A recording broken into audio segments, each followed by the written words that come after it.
What's going on, guys? This is the Poke Nurse, and today I'm going to be showing you guys everything I did at my first card show, kind of step by step, including apps that I used, equipment that I brought, tips and tricks that I learned as well as used while I was there, and generally just making this kind of beginner's made beginner's guide to vending. I've been to one show. My second one is this Saturday and Sunday, so I am in no way an expert at this whatsoever. But I wanted to share some things that I think really worked for me, some things I heard from other people, and generally just make a video for other new people that are getting into this hobby to maybe look at and say, this would work for me or this wouldn't work for me. So let's get into it. So, first off, we're going to go ahead and start with the materials or the things we bought so that we could get started kind of having a booth itself. So, firstly, we have our cases. Now, a lot of people like to use Zion cases. People have different cases they enjoy. Me personally, my first case and the case that I'm enjoying right now is the QTYORD or QT cases from Amazon.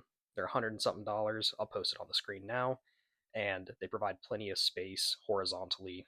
If you're on an 8-foot table, you can fit two of these and still have room for a lot of other items, and I think they're really cool. Like, honestly, I love the amount of space they have. Really suggest these if you're just getting into the hobby and can't quite afford those Zions yet. Secondly, we have our risers. So risers are can come from anywhere, really. I mean, you can get risers from Zion itself. You can get risers from local 3D printing companies or people who are just 3D printing. They can really come from anywhere, but just make sure they fit your case and they work for your case. Me personally, I actually bought 40 of them from a vendor at my first show for a pretty good price, so I ended up buying enough to fill up all two of my cases just to the brim. Third, and something that a lot of people neglect when they first start that I've noticed, is marketing. So, marketing materials are super important, especially for your first show. People are going to see you. You want them to recognize you so that when they come to future shows, whether it be a vendor or a customer, they know who you are. You want to make sure that whoever is coming to see you, they say, "That's the guy I saw last time," or "I remember him the first time. I wonder what he's doing now." So, marketing materials are extremely important. And when I say marketing materials, I mean things that people are going to recognize you by. This is your logo. This is how you look at the show. This is how you present yourself. This is generally what people remember you by. And I think right now we're in a booming market. It's extremely challenging to stand out amongst a crowd of people when your card, TCG, whatever business is named um, Derek's Cards and More. So, what about Ryan's Cards and More? What about uh, Ian's Cards and More? What makes you stand out? And I think that's the biggest thing with marketing is you need to find something that makes you stand out from the crowd. For me personally, it's my occupation as a nurse. I think it's an extremely common um, profession, and I don't think that it's necessarily makes me a great vendor or anything like that, but I think it helps me stand out in a crowd. I don't just market by having my logo and by having my logo materials or by having my big banner that sits behind me. I'll put a picture up now because I'm not going to set that up for this video. But I also market myself by wearing the fit. You see, I'm wearing scrubs right now. I have a scrub cap on. And when this is not the main card, which I just got, by the way, and it is the Expedition Pokemon Nurse card, only one of its kind. And of course, it's not a super rare card, but it's something that kind of represents the branding. From head to toe, I'm branding myself as what I am, the Poke Nurse, and I want people to recognize me as that. Generally speaking, encompass your occupation, your interest, whatever it may be, in your marketing. Make that your marketing, and go forward that way to make yourself unique to others. Now that we're off the marketing tangent, let me go ahead and just quickly say what you should grab for marketing. First off, definitely should grab one of these. This is a desk stand. You can go ahead and print out a piece of paper that has all your marketing information on it, and then you can place this on your table. This allows people to scan your QR codes for your social media up close, as well as your payment links for people who can only pay digitally. Additionally, behind you, like I said, I posted a picture earlier.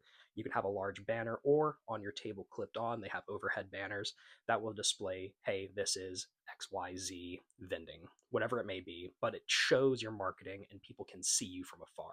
Not everybody has these things. Not everybody has a banner. Not everybody has something standing up the top of their table, but the people who do are the ones who get noticed first. And that's just sadly the case. I know sometimes they're a little bit hefty on the prices with making these things, especially because they're custom made. But as soon as you can get things like that done, where you have large, proud present marketing, I think you should go ahead and bite the bullet on that one. Now, the question a lot of us ask, and that includes me from way before my first show even happened, was did I have enough inventory? Now, before I get into what's enough and what's not enough, I'll tell you how much I started with. I started with about 5 grand worth of inventory. I probably sold a third of it at my first show. Now, that was because I had a lot of desirable up in your face inventory. Great time. You're not always going to have that. Not everybody has that inventory available to them. So, how much should you start with? This is totally dependent on your situation. Do not break your personal bank trying to match these numbers or match any number anybody tells you you have to hit. I'll be honest, having between like 100 to 300, 400, $500 of inventory, it's probably not going to be a long show. Whether people buy it or they don't buy it, you're not going to be seeing much returns, especially if that's an investment and it's not just stuff that you had from a while back. You know, your own personal collection. If you made $500 off your personal collection, great. But if you're buying $400 of inventory to sell for $500, you're not going to make that much, which is why, personally, for me, I started with my already large collection of about, not large, but medium sized collection of about $5,000. And I went from there, used it to trade, barter, sell, etc. So 5,000 is a good point, I would say, but it's not it doesn't have to be 5,000. If you have 1,000, 2,000, 3,000, I'd say that's a really good starting point um, for you to start your vending career. But again, that's just an inventory. That's not your total startup costs. All right, now we're talking about money, inventory. How much do you need? How much do you need of this? How much money do you need to spend here? Let's talk about how much money do you need to bring. Money is important. Everybody knows that cash talks. You should bring cash to every one of your shows. And generally speaking, you should make sure that you have ones, tens, fives, 20s, hundreds, cash bills that are divisible that you can hand out, give people change. People will pay cash at your shows. People will do split purchases between cash, PayPal, cash, Venmo, cash, Zelle. People will do things. And then there's other people who don't have the digital payment, who only have cash, and they come in with $100 bill, for example, and they say, hey, I want that $10 card. Cannot tell you how many times during my first show I had somebody come in and pick a $7 card and hand me a $100 bill. And I had to break $100. It's okay. It happens, but be prepared for it. So for me personally, and this is not me saying you have to do this, I went in with $500 with divisible bills, tens, 20s. I had a lot of fives, ones. I did not bring any hundreds because I didn't see that being a necessity. I knew I was going to probably see a few hundreds, have to break them. So I just did basically all the divisible bills up to that $20 range. So that in mind, 500 is where I started. I've seen a lot of YouTubers and a lot of vendors say that 250 and change is a good place to start. And I agree, actually. I think 250 is a good starting balance for change. And of course, ones, fives, tens, 20s to bring with you to break bills for people. So, again, let's talk about tables and your table setup. So, a table is going to cost you somewhere between $100 to $125, for example, a day. That is currently what I'm seeing in my area. I have seen other YouTubers say that, $75 is also common a day for some shows. And that's true. You're going to see a wide range of prices, especially past your local shows. If we're talking collecticons, if we're talking a lot of your other shows that are not local, not smaller or mid-size, you're going to see prices that go 3, 4, 5, 600, and then you're going to see scalped prices like for collecticon that could go up to 1,000. So you're definitely looking at a big investment as you grow. But for now, think local. That's where you want to start. So that's how much you're going to spend. Generally speaking, in my area, local shows are about $100 to $125 a day. And this is a part of your costs. So again, make sure that you're willing to cover that because again, that is going to eat out of what you make throughout the day. When you buy a table, you need to make sure that whatever table you buy is going to fit what you're going to bring. This is something that I didn't think about for my first show all that well, and I just kind of prayed it would work. Thankfully, it kind of did, but definitely there was a little bit of space issues when it came to the binders. So, for example, with these QT Yord cases, I knew I was going to have two of them at my table, and then I was going to have a stack of binders people could go through. Now, I ended up having about an 8-foot table, and I was so scared it was not going to fit these two cases, but it ended up fitting the two cases as well as a stack of binders, but the binders were on top of each other in a corner. It ended up fitting this, my marketing materials on the table, but generally I had very minimal room for anything else. I had enough maybe for my camera to sit, and that was about it. And again, I want to stress the fact that make sure you buy a table that is going to suit your needs. If you have smaller cases and you think you can make 6 foot tables work, go for it. I always say more space is better. If you're going to pay that extra $25 a day for an extra 2 feet of space, I think you're really going to make that 2 feet work for you. Now, let's go through some miscellaneous supplies that I think are super important to have as well. And we'll kind of go back as well to inventory.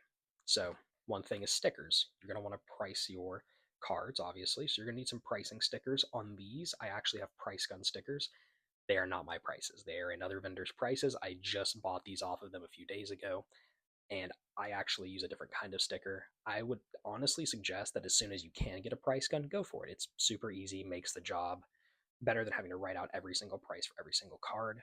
Um, but if you're not able to do that yet, you can buy the little circular stickers that are different colors and then write on those, or you can buy pre-printed circular stickers like I did for my first show by accident, and you can place them on your cards. Either way, however you want to price is up to you. I just think that it should be bold and it should show people what the price is in a way that they can notice easily. Additionally, other things you can do, since we're still on the price of cards, and we're going to kind of go back to cards here for just a moment, is have multiple binders if you're going to have binder cards. Some people don't like binder cards because it's a risk for theft. That's up to you entirely. I use binders because I enjoy putting lower price cards in there. A lot of children, a lot of people who are just definitely casually collecting, they like the lower end cards, at least cost wise. And there's some really nice ones that don't really cost that much. So they'll come over, they'll see some nice ones, they'll pick them out. Up to you if you want binders. But I will say this, in terms of having something, I would suggest, let me pull this out, you have a card case. Why would you need a card case? So, card cases are good for multiple reasons. You need something to carry your cards in, and a binder is just bulky. This is where you will put all of your stock. Now, mine is kind of a small case, I'll be honest, so maybe you'll want a bigger case.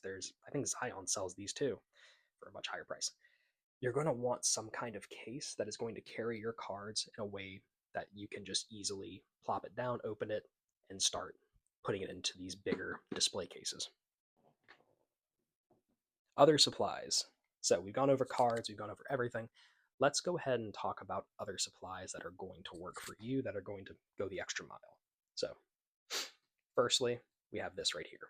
It is a Square card reader, completely free. You make an account on Square, which we'll go over in the app section of this video, and they will send you the first one for free. I lost mine before the show, had to order another one. It's $10. Not that bad of a deal. Secondly, this right here, a microphone, is extremely important. A lot of people like the DJI Osmo 3 camera set.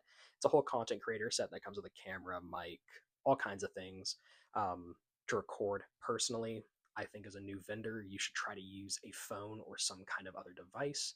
And then on top of that, a camera that connects to that phone. It's extremely expensive. The DJI Osmo 3 is like $600 with a mic and everything. Until you started to see some returns, I would not try to start investing that heavily.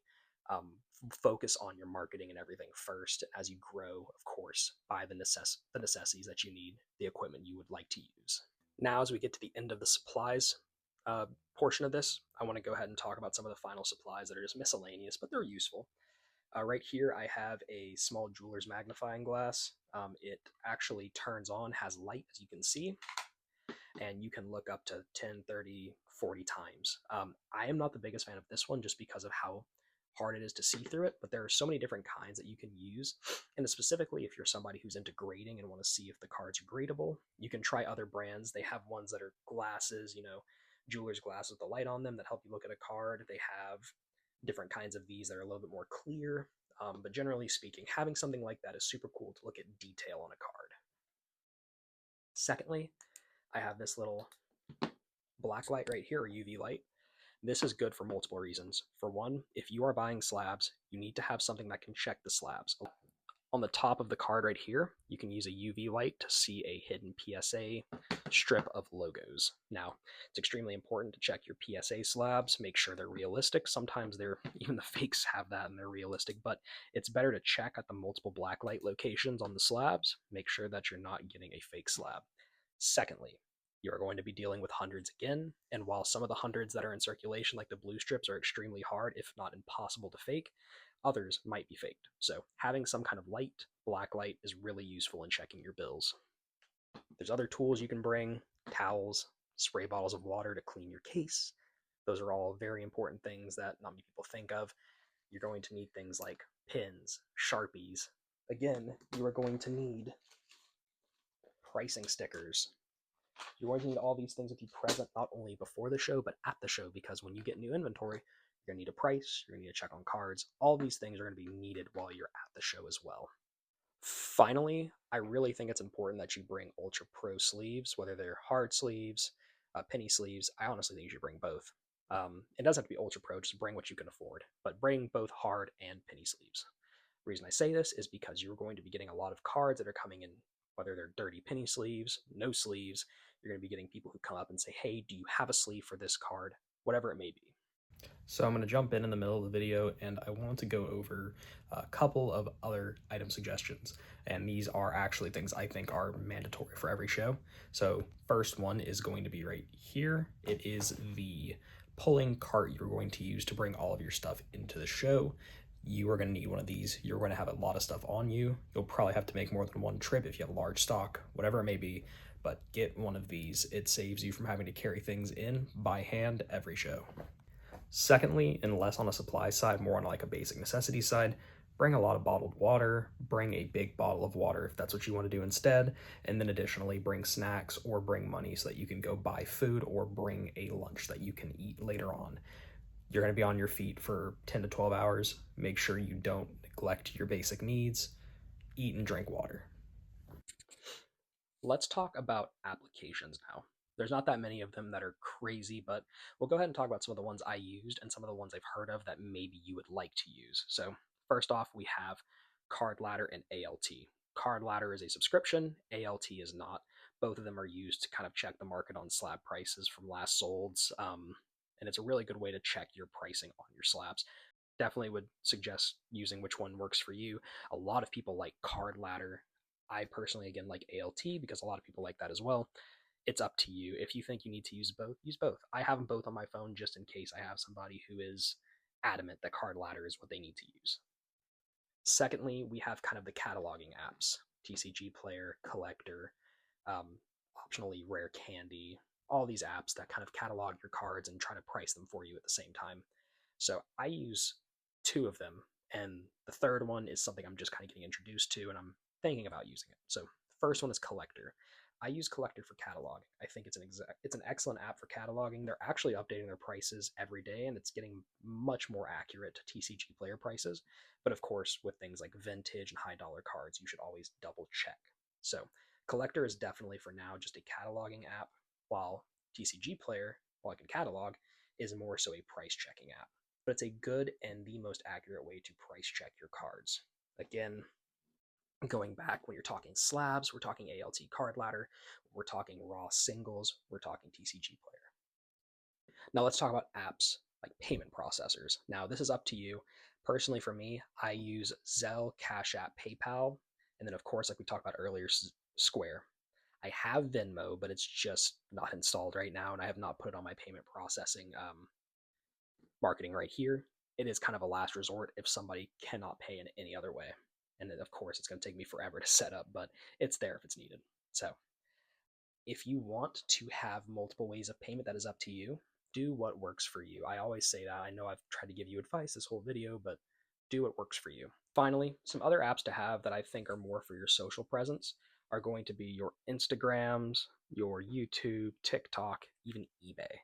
Now, all of these websites are going to put you out there on the map, and those are things that people, again, are going to recognize you for, harkening back to marketing.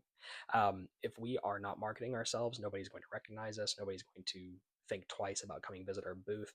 You will just be another face, another stop inside of a convention. Versus as you market yourself, people get to know you, people get to understand what you're about, people start to want to come to you. And instead of just being a stop at a convention that you can pass up and go to the next table, you become somebody they want to go to first. They want to come back to, they want to converse with, they want to do deals with. There's a lot of boons to marketing yourself. Take advantage of all these social media platforms. Do what you can to post reels, videos at your pace. Obviously, people who post more are going to see more success, but do it at your own pace and don't burn yourself out. All right, so I'm back again, and I just kind of wanted to go over one more app, which is Google Sheets. Now, you can use this as an accounting app to where you can look at your profits, your losses. You can put in the costs of cards that you bought them at, what you sold them at, and generally speaking, you can use this as a way to account all of your general inventory and your costs of doing business. This comes in handy because it allows for you to itemize deductions, it allows for you to know your profits and losses, and it minimizes the amount you're paying in taxes on your profit earnings. So make sure, for sure, if you're going to do some accounting, try Google Sheets or something similar. Additionally, talking about kind of Google Sheets, there is something called a LLC. Y'all have probably heard of it. Limited liability corporation allows you to kind of separate yourself from your business. It is like kind of an official holding for your business, but also in the off chance that you get sued by somebody, they can't personally sue you. They will sue your business, which will suck if they drain your business to zero, but at least it will not drain your personal finances. Additionally, you can have an LLC and then apply for tax breaks, such as a reseller's license, I believe, and that will allow you to kind of lower the amount you're paying in taxes on reselling, especially since we're reselling trading cards. And I wanted to add a section as well, a lot of post editing stuff that I wanted to add, so let's go ahead and talk about it. Need to talk about security. This is a dangerous space. As much as we love it, there's a lot of people who are bad actors out there that are robbing others, that are stealing from homes, that are thieving at shows, breaking into homes. There is a lot going on that is very scary. We don't want to be a part of that. I know you guys don't want to be a part of that. So do what you can to protect yourself. Have protection if it's available. Check behind you when you're leaving shows. Have some kind of safe or multiple safe safety deposit box where you put your high value items. Have theft and collector's insurance, both for theft protection, but also from like damage protection, like water damage, fire damage, that kind of thing. But generally just protect yourself in every way that you possibly can. It gets a little expensive. This hobby is expensive. There's a lot of money in these cards, and there is a reason why people are going out and robbing each other just to get these little pieces of cardboard right here. And finally, I'm just cutting in here real quick because the last portion of this video was like 20 something minutes of me talking about social tips, and I thought it'd be easier for me to explain them in more of like a short and concise way, doing it in this kind of format. So let's go through it. When talking about pricing, which is technically a social aspect, you want to price in a way that is going to have you moving fast. You don't want to price in a way that's going to maximize your profits and your gains. I know that sounds silly, but think of it this way. If you're selling at 70, or if you're buying at 70% and selling at 95%, why would somebody want to sell to you if they can sell to somebody else for 80%? And why would somebody want to buy from you at 99, 95% when they can buy from somebody else at 90%? So you make sure that you are buying somewhere like, let's say 80%, and you're selling or willing to sell at 90%. You'll have people who come up who will pay full sticker, but there'll be people who ask, hey, can you do this? Be accommodating. If you're gonna make 10%, make your 10%, move off from that card and get new cards. Again, the smaller your margins, it may seem like you're not making money, but you're gonna be moving so much faster if you start accommodating your customers. Secondly, and I've talked about this in a short, is about how you act with your customers and the people at your table and the people at shows. Be accommodating, be outgoing, be friendly, show people you care, and you do. You want to make sure that you show them you care and you want to talk to them. Say hi, introduce yourself, comment on things they bring to your table, things they're doing, make conversation, just enjoy your time there and be a social butterfly. If you're not a social butterfly, really try, because at the end of the day, it doesn't only help you in a social aspect, but it also helps you from a business standpoint. People want to come to friendly people to buy things. Third, if you're just starting out, or let's say you're not just starting out, but you're looking for some tips, go around the show before or whenever you have time. If you have time to go around the show and talk to other vendors, make deals, whatever, go ahead and do that. You are missing out on some key interactions, wisdom. You're missing out on a lot by not talking to people who are at the same show as you that are doing the same thing as you.